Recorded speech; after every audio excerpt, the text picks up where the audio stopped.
me a Parsha story.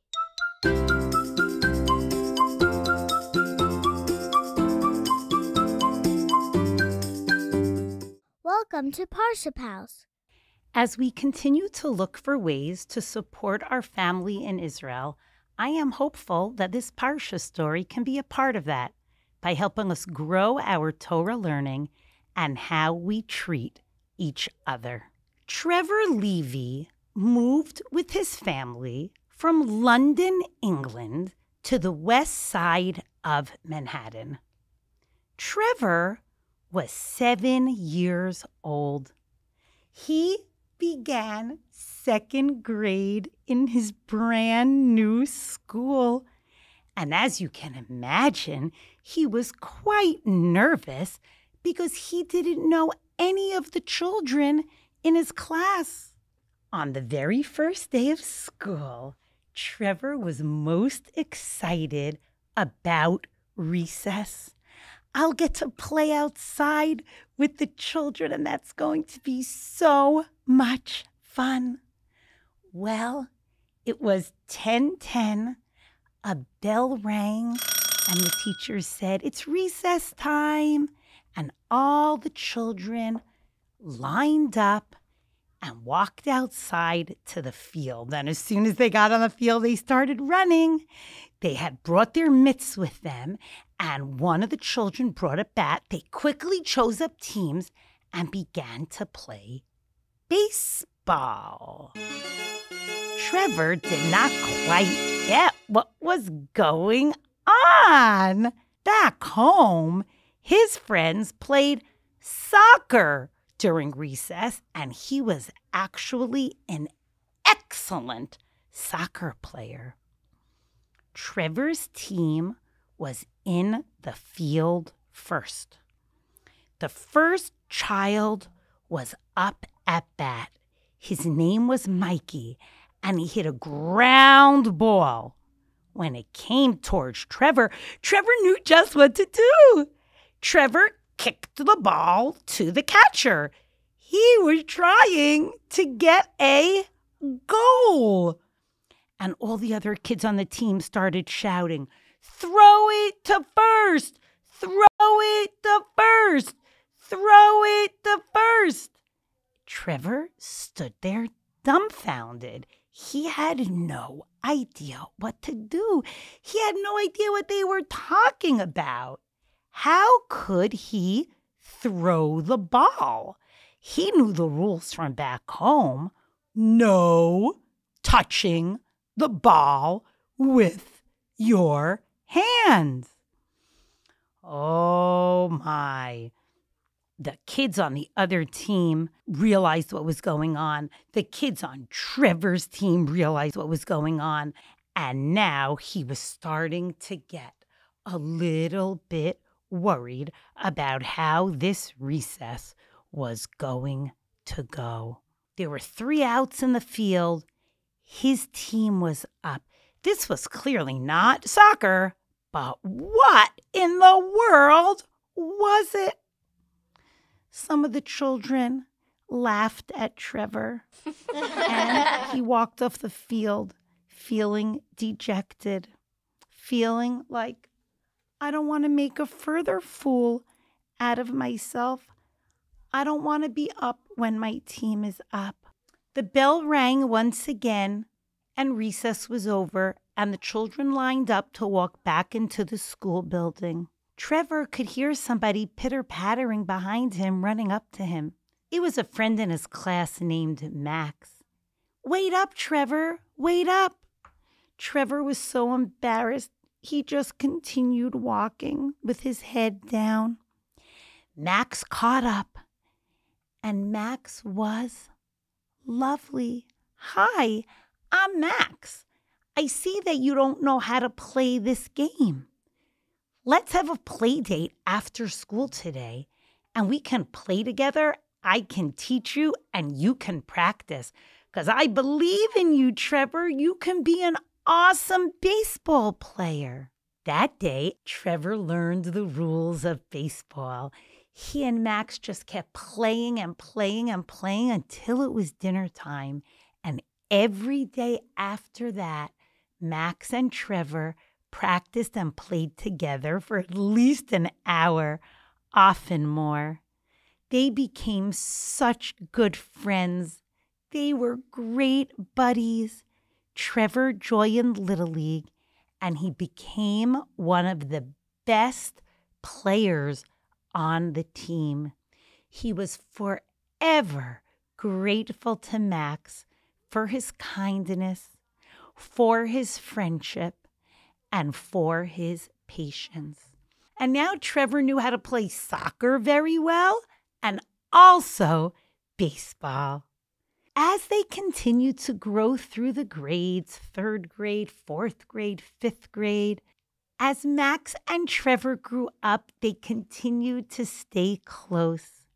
When they got really big, when they were old enough to get married, they invited each other, of course, to each other's weddings and enjoyed dancing with one another, and always knew that they shared a very special friendship. After Max got married, he and his wife moved to Hamilton, Ontario, in Canada, and Trevor and his family settled in Manhattan, where his family had moved to initially when they came from London. The two friends kept in touch. They spoke a few times a year, and they wrote letters. Yes, they wrote real letters, not only email. And their letters were always signed with a few baseballs near their names to remember their special bond that began on the first day that Trevor came to his new school and they played baseball during recess. Once, Trevor received a letter from Max. And in the letter, Max described the toughest winter that Hamilton had seen in 150 years. The snow was piled up on the sides of the road about 6 feet high. And the unusual part of this story is that the first snow came in early November, which was a shock to everyone. It was especially a shock to Max's family because they were in the middle of construction and all of the lumber had been delivered on November 1st. The contractor was sure that he and his team would have enough time to get the wood up before the first snow. That way, the frame would be up and they could continue working through the winter. But with this unexpected storm, the wood was covered in snow, and they would need to wait until late May to dig it out. Meanwhile, Max's family was living in the middle of a construction zone. His wife was expecting a new baby in January, which complicated things further. Max wrote in the letter, "We're considering a number of options. We might rent a different house, or we might even need to move into a hotel." Trevor knew just what to do. 4 days later, a huge flatbed truck rolled down Klein Avenue South, the street that Max and his family lived on in Hamilton, Ontario. The kids ran outside. Where was that truck going? What was being delivered? What could it be? Which family on our block is receiving such a huge delivery that there's a flatbed truck bringing it? That's even bigger than an Amazon truck. The truck pulled up right in front of Max's house, and it was loaded with lumber. He was in shock. He put on his coat and his boots and he went outside. There was a big piece of paper tied around one of the bundles of lumber, and it read, "Dear Max, you helped build me as a person. I am honored to help you build your home. Your friend forever, Trevor. Even though over 30 years had passed from that day when these two friends first met on Trevor's first day of school, he never forgot the act of kindness that Max did for him and wanted to express his hakarat hatov to his friend. In this week's Parashat Eyra, we learn about the first 7 makot, the first 7 plagues that were brought onto the Egyptians. There's something that the first 3 have in common: dam, blood, tzefardea, frogs, and kinim, lice. What do these 3 makot have in common? Are they the same size? No. Are they the same color? No. Something that's the same about dam, tzefardea, and kinim is that Hashem sent the same messenger to bring on these first 3 makot. Who was that messenger? It was Aaron, Moshe's brother. Why was Aaron sent? Why didn't Moshe bring the first 3 of the makot of dam, tzefardea, and kinim? Rashi explains that Moshe could not bring these makot because he had been helped by the water and he was helped by the sand. Dam and tzefardea both came from the Nilus, from the Nile River, and that's water. And when Moshe was a little baby in a basket, he was in the water.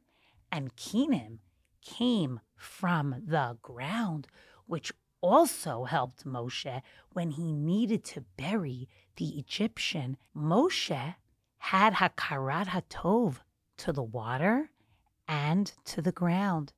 Hashem wanted to teach Moshe the importance of gratefulness, the importance of hakarat hatov. Aharon was the one to bring dam and tzefardea from the Nilus River to put the matet, the stick, on the water. And Aaron was the one to also bring kinim from the ground because Moshe could not. It wouldn't be right. The ground and the water had helped him. But really?